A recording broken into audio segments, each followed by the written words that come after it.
Hi there, Ryan Gossett here from the Pinnacle Team at Compass here in Chicago. What I want to talk about this week is the buyer brokerage agreement and the role of the home buyer and the role of the broker and how that relationship starts in the home search. Last week, I had a past client reach out to me. They bought their first condo with me several years ago. They have since gotten married and are ready to buy a new home with their wife. Early in the week, they called me and he called me and let me know that they wanted to get started. I let him know that what I need to do is get a buyer brokerage agreement. I let them know what my legal responsibilities are to them in that agreement, and in turn what their responsibilities are to me, along with the compensation portion of the agreement. And he said, yes, let's go ahead and do it. Send it on over. I sent it over to him and his wife. And while he was quick to verbally agree, he never actually signed the agreement and she wasn't viewing it. As the week progressed, he did reach out to me several times about homes that they had found online, wanted my feedback, and every time he reached out to me, I let him know that I need them to sign that agreement. And he always assured me every single time that they were going to, that his wife was just busy at work and needed time to read through it before she signed it. Finally, we get to Friday. They reached out to me, or she reached out to me and wanted to know about some houses that they wanted to see this weekend.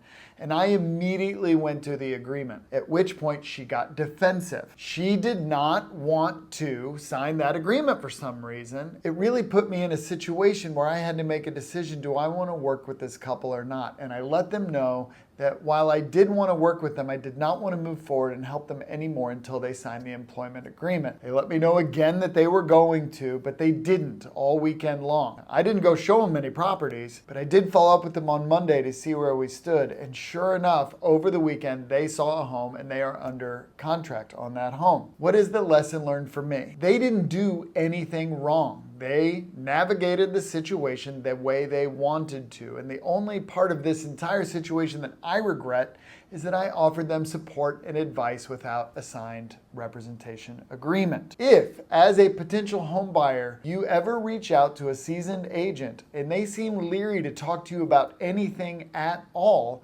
without you officially hiring them in the first place, it's not necessarily because of you, it's because of situations like this. I've been doing this for 20 years. I know how these transactions unfold, and I saw this coming. There was something in my gut early in the week that told me that this was likely going to be the outcome, but because he was a past client and him and I thought had a foundation of trust in our relationship, I thought it made sense to go ahead and help him. And it did bite me in the butt. I can tell you that it will be at least another 5 years before I make this mistake again. And if you, as a potential home buyer, are talking to an agent and they don't seem to want to help you without officially being hired first, this is likely why. It is important for all parties in a transaction to protect themselves and their best interests. If you have any questions or concerns at all about how to start a home search or the buyer brokerage agreement, please reach out to me. I'd be happy to talk about that with you first. And then if you decide you'd like to work with me,